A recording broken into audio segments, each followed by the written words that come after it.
2018년도에 가장 큰 수익을, 불확실성이 굉장히 컸던 시기거든요. 가장 큰 수익을 줬던 게 현금이었다. 현금이 가장 높은 수익률을 보였다. 즉 지금과 같이 어려운 시기, 불확실한 시기에는 오히려 뭘 하지 않는 것이 더 좋은 투자일 수도 있다. 이런 것들을 좀 생각하셨으면 좋겠습니다. 자, 6.27 대책 이후에 부동산 시장 전망 그리고 우리가 어떻게 해야 할지 그 전략까지 같이 세워보고 있는 시간인데요. 자, 오늘은 3부 내 집 마련 관련해서 좀 자세한 이야기 나눠보도록 하겠습니다. 아무래도 이제 직업이 감정평가사이시다 보니까 주변에서도 그렇고 뭐 질문하시는 분들이 제가 뭐 사려고 하는 이 부동산 그리고 팔려고 하는 부동산 이 가격이 맞나요? 이런 질문들 좀 많이 받게 되실 것 같은데 일단 그런 가격을 보실 때 어떤 것부터 좀 확인을 해야 된다 이렇게 조언을 하시나요? 저는 먼저 그 사람의 자본력을 확인합니다. 본인의 자본력. 뭐 네. 사야 돼요, 말아야 돼요? 저 지금 뭐 나왔는데 이거 살까요? 뭐 이러면 제가 제일 먼저 하는 질문이 너 얼마 있는데? 이거부터 물어봐요. 네. 그러니까 과연 본인이 갖고 있는 자본 플러스 추가적인 그 사람의 능력을 고려했을 때의 대출 받는 금액, 이걸로 해서 어떤 걸 사려고 하는지 이걸 판단을 하죠, 먼저. 그러니까 사야 돼요, 말아야 돼요? 당연히 자기가 능력이 있으면 어느 정도 그 본인의 니즈에 맞는 집이 있으면 사도 돼요. 근데 지금의 시장은 대부분 자기가 감당하는 깜량 이상으로 어떤 무리해서 들어가는 시장이다 보니까 시장이 굉장히, 집은 우리가 살 때는 비슷한 효용을 주는 여러 가지 선택지 중에 하나를 고를 수 있어요. 뭐 예를 들면 내가 마포에 집을 사고 싶다. 그럼 마포에 여러 단지들이 있을 거고 자기가 생각하는 금액대에 나와 있는 매물들이 있을 거고, 그럼 그 여러 가지 선택지 중에서 하나를 나하고 맞는 집을 골라서 사는 것, 이렇게 사거든요. 근데 파는 거는 내 집이 팔려야 돼요. 이게 되게 다른 문제예요. 그러니까 살 때는 여러 개 중에서 내가 하나를 골라서 사는 거지만 파는 거는 이 집이, 내 집이 팔려야 되지 옆에 다른 사람 집이 팔리고 나랑 비슷한 집이 팔린다, 얼마에 팔린다고 해서 그게 중요한 게 아니라 내가 팔려고 할 때 내 집이 팔리는 게 중요하거든요. 근데 이 부분이 그래서 다른 뭐 주식이랑 좀 다른 거거든요. 우리가 아파트 같은 경우는 굉장히 표준화돼서 사람들이 주식과 많이 비교를 해서 이 시장을 분석을 해요. 뭐 대장 아파트, 그리고 이 대장 아파트 가격이 어느 정도니까 그거에 이제 조금 부족한 열세한 집은 요 정도 가격, 요 정도 가격 하면서 나름의 어떤 가격 형성이 되고, 그 중에 어떤 집이 팔리면 그 집의 가격만큼 내 집이 팔릴 것이다. 또는 내가 생각했을 때는 그 집보다 내 집이 더 좋으니까 더 비싸게 팔릴 거야. 이런 이제 기대감을 갖고 이제 시장에 들어와 있거든요. 근데 집을 이제 사는 거는 선택을 할 때 또 자기 자본 플러스 거의 30년 정도의 미래의 소득을 저당 잡히면서 집을 사는 거거든요. 굉장히 큰 선택이고 굉장히 중대한 결정이에요. 이런 결정을 했다가 나중에 이걸 다시 내가 돈으로 바꾸려고 할 때도 그럼 잘 바꿀 수 있느냐, 이런 문제를 항상 고민을 하면서 이 시장에 들어와 줘야 되는데 그냥 다 팔릴 수 있을 거다라는 생각을 갖고 있죠. 근데 지금 보면 제 주변에도 집을 팔려고 내놨는데 내놓은 집이 2년이 넘도록 굉장히 남들이 보기에는 선호하는 집인데도 안 팔리는 경우도 많고, 또 제가 살고 있는 곳도 강남 3구인데 이 지역 같은 경우도 집주인이 팔려고 내놨는데 2년 곧 팔겠다 했는데 2년이 지나도록 안 팔려. 그래서 전세를 계속 연장해달라. 뭐 이런 사례도 많고, 실질적으로 그 파는 부분에 있어서를 꼭 고려를 해야 된다. 그 이유는 아까 제가 처음에 자본력을 말씀드렸잖아요. 자본력이 있고 내가 감당할 수 있는 규모의 대출을 가지고 이 집을 갖고 있으면 그러면 팔릴 때까지 버티면 돼요. 내 집이 팔릴 때까지 이걸 유지할 수 있으면 돼요. 그렇기 때문에 이 부분을 가장 먼저 고려를 해서 내가 이 집이 안 팔려도 나는 끝까지 갈 수 있느냐, 이걸 항상 염두에 두고 어떤 선택을 하라고 말씀을 드리거든요. 그래서 뭐 많은 분들이 이제 뭐 한 3, 4년 정도 내가 이자를 감당하거나 뭐 이렇게 하다가 조금 올라가면 팔 거다, 이런 심리로 시장에 많이 들어오는데 부동산 시장은 결코 그렇지 않다. 이런 거를 이제 먼저 말씀을 드리는 편이죠. 네, 그렇습니다. 부동산 시장은 절대로 내 생각대로 움직여주지 않기 때문에 자본력을 가장 중요시 해야 되고, 내 미래의 소득을 저당 잡히는 것이다. 그것도 이제 뭐 1, 2년이 아니라 몇십 년의 소득을 저당 잡히는 것이기 때문에 그만큼 신중하게 우리가 결정을 해야 되는 부분, 일단 요거를 우리가 생각을 하면서 접근을 해야 될 것 같고요. 자, 그렇다면 감정평가사의 시선으로 봤을 때 매수를 해도 좀 뭐 가격을 우리 마음대로 될 수는 없지만 그래도 안전하다라고 보여지는 그 집의 조건이 몇 개 있을까요? 그러니까 부동산이라는 게 네. 가장 그 비유동성 자산이라고 하잖아요. 그러니까 현금화가 굉장히 어려운 자산이 부동산이거든요. 네. 그래서 안전한 집이라는 거는 내가 원하는 시기에 이 집을 다시 이제 내가 현금을 써야 된다고 할 때 이걸 다시 현금화하기 좋은 집, 이게 이제 안전한 집이라고 저는 생각을 해요. 그래서 수요가 항상 존재하는 곳. 그러니까 시장이 좋든 호황이든 불황이든 간에 이 지역 자체가 굉장히 사람들이 선호하는 지역이어서 이 지역에 대한 실수요, 뭐 전세를 논다든가 뭘 하더라도 계속 집이 순환될 수 있는 이런 수요가 탄탄한 지역을 골라야 된다. 이게 안전한 집이죠. 두 번째는 이 집을 유지하는데 비용이 많이 들지 않는 곳. 아까 말씀드린 것처럼 뭐 주상복합 같은 경우는 관리비 같은 게 굉장히 많이 들잖아요.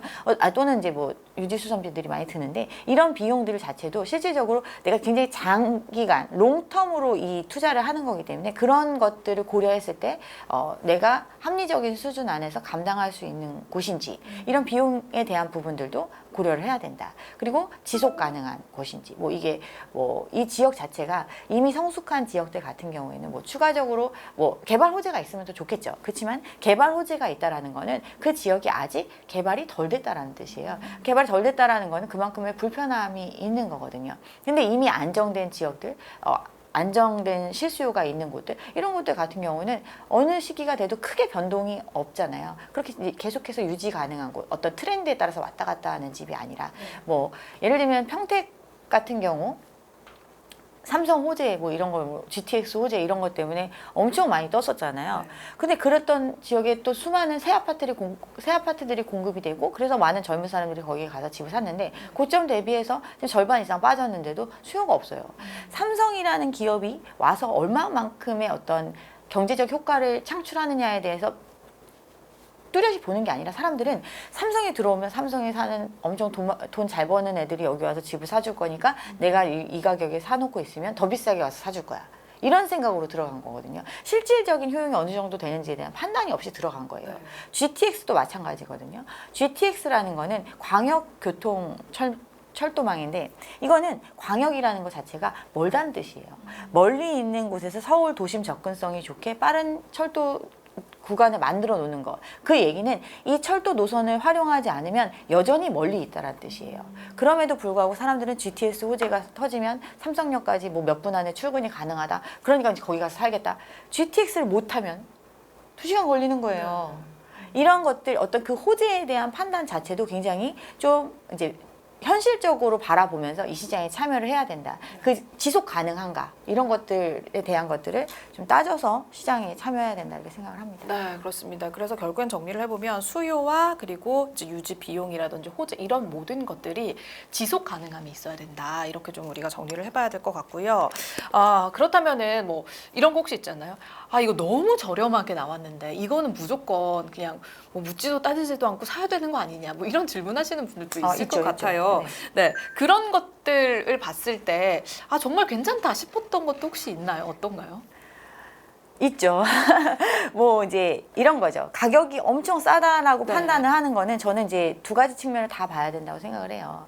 근데 지금 아파트 시장 같은 경우는 많은 분들이 그 시세 차익, 즉 이 집이 계속해서 주는 그 어떤 수익적인 측면은 좀 포기하고 나중에 이제 매각했을 때 얼마만큼의 자본이득이 있을 것인지 이런 기대감이 크거든요. 근데 저는 이제 이거를 물론 주거용 부동산 아파트 같은 경우는 수익성 부동산이 아니기 때문에 수익률이 좀 떨어질 수는 있지만 기본적으로 내가 이자 비용이라든가 이런 것들을 충분히 커버할 수 있는 정도의 수익이 나오는지 월세가 잘 나가는지 예를 들면 그런 것들을 고려했어도 내가 이 집이 안 팔려도 계속해서 어떤 수익을 발생시킬 수 있겠구나.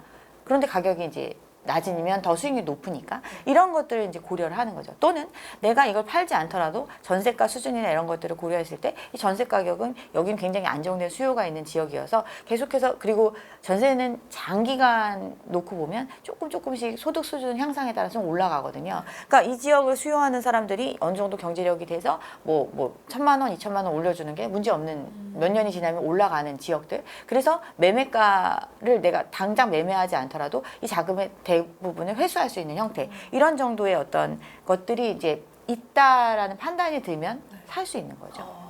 그럼 반대로 아무리 저렴해도 절대 매수하면 안 되는 것들도 있을 것 같아요. 아까 말씀드렸다시피 팔 때는 내 집이 팔려야 된다 했잖아요. 내가 살 때는 괜찮은 것 같아서 그렇지만 다른 사람들이 보편적으로 그렇게 판단할 것인가를 생각을 해야 되는 거예요. 뭐 나홀로 아파트, 한두 동짜리 이런 아파트 보기 좋아 보이죠. 근데 그런 데는 전세 보증금을 돌려받을 수 있는 안전장치를 한 채 전세 들어가는 게 훨씬 유용한 거예요. 만약에 깨끗하고 좋고 다 어떤 거리도 좋고 다 좋지만 나중에 이걸 내가 매매를 통해서 매입을 했을 때는 다시 팔기가 굉장히 어려운 시장이에요. 시장이 꺼지면 가장 좋았던 시장도 거래가 안 돼요. 그러면 그거보다 상품 가치가 좀 떨어지는 시장들 자체는 아예 이제 참여하는 사람이 사라지는 시장이 되거든요. 그래서 이런 집들은 아무리 그냥 겉보기에 좋아 보여도 선택해서는 안 된다. 기본적으로 이제 우리가 주거 형태를 선호하는 게 이제 아파트를 선호하는 이유가 아파트가 주는 어떤 넓은 부지, 대단지를 많이 선호하잖아요. 그게 넓은 부지를 활용해가지고 거기에 뭐 공원 시설도 있고 사람들이 조금은 여유롭게 생활할 수 있는 그런 어떤 부수적인 그런 환경들을 같이 누릴 수 있다라는 거를 아파트 대단지를 선호하는 이유들 중에 하나인데 이런 어떤 뭐 아무리 대규모 이제 브랜드 아파트로 지었든 뭐 했든 간에 너무 이제 규모가 작아서 그런 것들을 충분히 누리기 좀 어려운 집이다. 그러면 어떤 시장이 등락하는 시장에서는 내가 절대 빠져나오기 힘든 그런 물건이 될 수 있다. 뭐 이런 것들을 좀 고려해야 된다. 그리고 남들과 좀 보편화된 시선으로 물건을 골라야 된다. 내가 좋아한다고 해서 이게 좋은 것도 또 아니거든요. 그러니까 시장의 수요가 있어줘야 내가 나중에 팔고 사고 할 수 있는 물건이니까 특이한 거, 너무 특이한 집은 이제 좀 피해야 된다. 그러니까 뭐 구조가 굉장히 독특하다든가 나는 이 구조가 너무 좋지만 남들은 그 구조를 선호하지 않는 경우들이 있잖아요. 뭐 이런 것들, 그러니까 결국에는 뭐 한 7, 80%가 좋아할 수 있는 물건. 이런 것들을 골라야지. 싸다고 해서 너무나 특이하다. 뭐 이런 것들은 사실은 이제 그러니까 잠겨버릴 수 있는 그런 부동산이니까 이런 것들을 좀 고려하셔야 되고, 그리고 이제 항상 이제 우리는 이제 법률적인 체계 하에 있잖아요. 이 부동산이라는 것도. 그래서 그럼 이게 집이냐, 주택이냐, 아니면 주택에 준하는 것이냐, 이런 것들에 대한 것도 생각을 해야 돼요. 제가 이제 뭐 이 채널을 어떤 시청자층이 보시는지 모르겠지만 젊은 세대들한테 많이 얘기를 하는 게 이제 또 보기엔 다 똑같이 생겼어. 그렇지만 이게 집이 아닌 경우도 있고 고시원으로 되어 있는 원룸 같은 경우, 뭐 고시원으로 되어 있는 경우도 있고, 뭐 근생으로 되어 있는 경우도 있고, 뭐 여러 가지가 있거든요. 그거에 따라서 어떤 보호받을 수 있는 거라든가 나중에 이제 자금을 이제 회수하는 부분에 있어서 문제가 발생할 수도 있는데 이제 이런 것들을 고려를 안 해요. 그래서 항상 이제 기본적인 서류들을 확인하고 아무리 싸더라도 어떤 이게 정상적인 어떤 주택의 형태를 갖추고 있는 것인가, 또는 이게 어떤 법률적인 문제가 있지 않은가, 이런 부분들도 좀 봐야 된다. 그렇습니다. 이런 부분은 반드시 또 전문가의 도움이 필요한 부분이 아닌가 싶은데요. 일단은 나만의 취향이 아니라 모두의 취향을 고려해서 물건을 우리가 잘 봐야 되는 것 같고요. 그리고 뭐 주거 형태라는 것들도 많은 분들이 선호하는 쪽으로 우리가 좀 선택을 해봐야 될 것 같고, 가장 중요한 뭐 이런 서류상의 그럼 주거 용도라든지 법적 문제 이런 것들은 반드시 전문가의 조언을 좀 같이 참고하셔가지고 내 집 마련을 하는 게 기본 사항이 아닐까라는 생각이 듭니다. 자, 그렇다면은 이제 내 집 마련을 그러면은 대체 언제 해야 되나요? 지금 사도 되나요? 이런 질문도 좀 많이 들으실 것 같은데, 지금 들어가야 할지 뭐 조금 더 기다려야 할지 이런 타이밍은 우리 평가사님 어떻게 판단을 하세요? 일단 준비가 됐으면 네. 들어갈 타이밍을 보는 건 맞아요. 네. 그러니까 지금 시장 같은 경우에는 대출이 규제된 시장이다 보니까 현금을 자본력을 확보한 사람들한테는 굉장히 많은 기회가 펼쳐지는 시장이거든요. 뭐 예를 들면 최근에 이제 강남권에 또 이제 분양 부분들이 많이 있잖아요. 이런 분양가 자체가 지금 말하는 시세에 대비해서 뭐 몇십 프로 낮은 수준의 이제 분양을 한다고 하니까 저 개인적으로는 아직도 이 분양가 자체도 굉장히 거품이 있다라고 생각을 하고 있기 때문에 굳이 그렇게 무리할 필요가 없다라고 생각을 하는 입장이지만, 지금 이 시장의 가격이 어느 정도 이 분양가 정도는 유지할 수 있을 거다, 가격이 떨어지더라도, 이런 생각 갖고 있으신 분들은 이런 거에 적극적으로 참여하면서 내 집 마련의 타이밍을 볼 수 있는 거죠. 왜냐하면 가수요가 좀 참여하기 힘들어진 시장이기 때문에 오히려 이제 적극적인 매수에 나설 수도 있는 분양 청약 같은 경우 뭐 이런 걸 할 수 있는 거고 또 지역적으로도 굉장히 이제 똘똘한 한 채에 국한된 지역들, 저 굉장히 이슈가 됐던 지역들만 가격이 안 빠지고 예, 하고 있잖아요. 근데 이건 실제 이 시장에 참여할 수 있는 수요는 극소수거든요. 50억 집, 70억 집에 누가 와서 그렇게 살 수 있겠어요.